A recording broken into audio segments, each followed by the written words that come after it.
Hi friends, ഇനി ഞാൻ നിങ്ങളായിട്ട് ഷെയർ ചെയ്യുന്നത് അധികാരം ഉണ്ടാക്കാത്ത ഒരു മുട്ടക്കറിയുടെ റെസിപ്പിയാണ്. ഇത് നമുക്ക് പൊറോട്ടയുടെ കൂടെ, ചപ്പാത്തിയുടെ കൂടെ, ചോറിൻ്റെ കൂടെ ഒക്കെ സൂപ്പർ ടേസ്റ്റാണ് കേട്ടോ. നെയ്ച്ചോറിൻ്റെ കൂടെ ഒക്കെ നല്ല ടേസ്റ്റാണ്. അപ്പോൾ ഇതെങ്ങനെ നോക്കിയാലോ? ആദ്യം തന്നെ ഞാനൊരു ചീനച്ചട്ടിയിൽ ഒരു 2 സവാള അരിഞ്ഞതൊന്ന് വഴറ്റിയെടുക്കുന്നുണ്ട്. വെളിച്ചെണ്ണയിലോ ഓയിലിലോ നിങ്ങൾക്ക് വഴറ്റിയെടുക്കാം.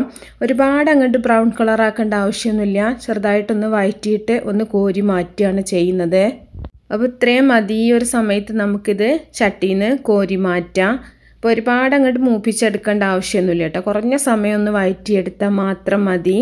ഇനി ഇതേ ചീനച്ചട്ടിയിലേക്ക് തന്നെ നമ്മൾ 1 ടേബിൾ സ്പൂൺ ബട്ടർ ചേർക്കുന്നുണ്ട്. ബട്ടർ ഒന്ന് മെൽറ്റായി വരുന്ന സമയത്ത് 1 ടേബിൾ സ്പൂൺ ഇഞ്ചി വെളുത്തുള്ളി ചതച്ചതും കൂടെ ചേർക്കുന്നുണ്ട്. ഒരു 4 അല്ലി വെളുത്തുള്ളിയും ഒരു ചെറിയ കഷ്ണം ഇഞ്ചിയും കൂടെ ചതച്ചെടുത്തിട്ടുള്ളതാണ്. ഇനി ഇത് ബട്ടറിൽ കടന്നിട്ട് നന്നായിട്ടൊന്ന് മൂത്ത് വരണം. ഈ ഒരു സമയത്ത് നല്ലൊരു സ്മെല്ലാണ് കേട്ടോ. ഇതിലേക്ക് 1 ടേബിൾ സ്പൂൺ മൈദയാണ് ചേർത്ത് കൊടുക്കുന്നത്. മൈദ ചേർക്കുന്ന സമയത്ത് തീയൊന്ന് കുറച്ച് വെച്ചിട്ട് വേണം ഇത് നല്ല പോലെ ഒന്ന് വഴറ്റിയെടുക്കാനായിട്ട്. ഇല്ലയെന്നുണ്ടെങ്കിൽ മൈദ പെട്ടെന്ന് തന്നെ കരിയും. അപ്പം മൈദ നന്നായിട്ട് മൂത്ത് വരുമ്പോൾ ഇതിലേക്ക് ഒരു 3/4 ഗ്ലാസ് പാലാണ് ഒഴിച്ചിട്ടുള്ളത്. പാലും കൂടെ ഒഴിച്ചിട്ട് നല്ല പോലെ ഒന്ന് കുറുക്കിയെടുക്കുക. പാലൊഴിച്ചതിന് ശേഷം കുറച്ച് തീയൊന്ന് കൂട്ടി വെച്ചിട്ട് നല്ല പോലെ ഒന്ന് കുറുക്കിയെടുത്താൽ മതി. നമ്മൾ വൈറ്റ് സോസ് ഉണ്ടാക്കുന്ന അതേ ഒരു തന്നെയാണ് കേട്ടോ. അപ്പോൾ സെപ്പറേറ്റ് വൈറ്റ് സോസ് ഉണ്ടാക്കിയിട്ട് നിങ്ങൾക്ക് ഇതിലേക്ക് വേണമെങ്കിൽ ചേർത്ത് കൊടുക്കാം. ഇങ്ങനെ ആകുമ്പോൾ നമുക്ക് ഒരു ചട്ടിയിൽ തന്നെ എല്ലാ പണിയും കഴിയും. അപ്പോൾ നന്നായിട്ടൊന്ന് കുറുകി വരുന്ന സമയം വരെ ഒന്ന് വെയിറ്റ് ചെയ്യാം. അപ്പോൾ കുറുകി വരുന്ന സമയത്ത് വേണം നമ്മളിതിലേക്ക് തക്കാളിയുടെ പ്യൂരി ചേർത്ത് കൊടുക്കാനായിട്ട്. ഞാനിവിടെ ഒരു വലിയ തക്കാളി എടുത്തിട്ട് വെള്ളമൊന്നും ഇല്ലാണ്ടൊന്ന് അരച്ചെടുത്തിട്ടുള്ളതാണ്. അപ്പോൾ തക്കാളിയും കൂടെ ചേർത്തിട്ട് നല്ല പോലെ ഒന്ന് ഇളക്കി നമുക്ക് വീണ്ടും ഇതൊന്ന് വഴറ്റിയെടുക്കണം. തക്കാളി കഷ്ണങ്ങളാക്കി ഇടരുത് കേട്ടോ. ഇതുപോലെ അരച്ചിട്ട് തന്നെ ചേർത്ത് കൊടുക്കുക. എന്നാലേ ആ ഒരു കറക്റ്റ് ക്രീമി ടേസ്റ്റ് നിങ്ങൾക്ക് കിട്ടുള്ളൂ. ഇനി ഇതിലേക്ക് ഒരു 1/2 ടീസ്പൂൺ മഞ്ഞൾപ്പൊടി, അതുപോലെ നിങ്ങളുടെ എരിവിന് ആവശ്യമായിട്ടുള്ള മുളക് പൊടി. മുളകൊക്കെ ഓരോരുത്തരുടെ എരിവിനനുസരിച്ചിട്ട് ചേർക്കുക കേട്ടോ.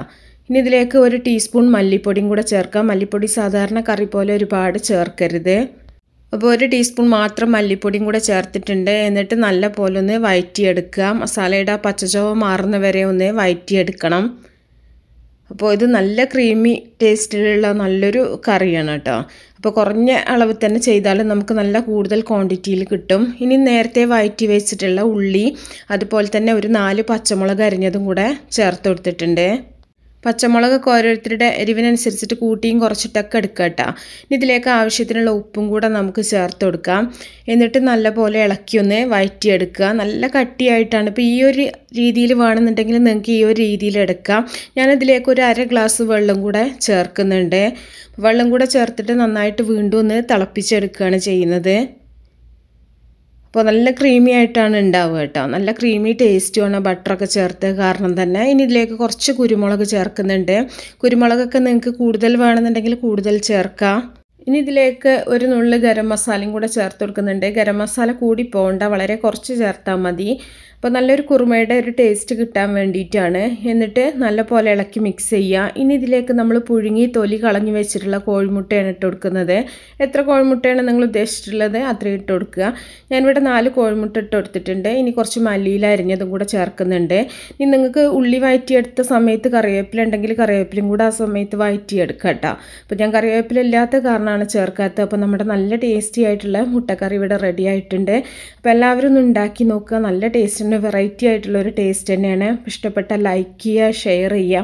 അപ്പോൾ നല്ല റെസിപ്പികളൊക്കെ ആയിട്ട് അടുത്തൊരു വീഡിയോയിൽ കാണാം. ഓക്കേ.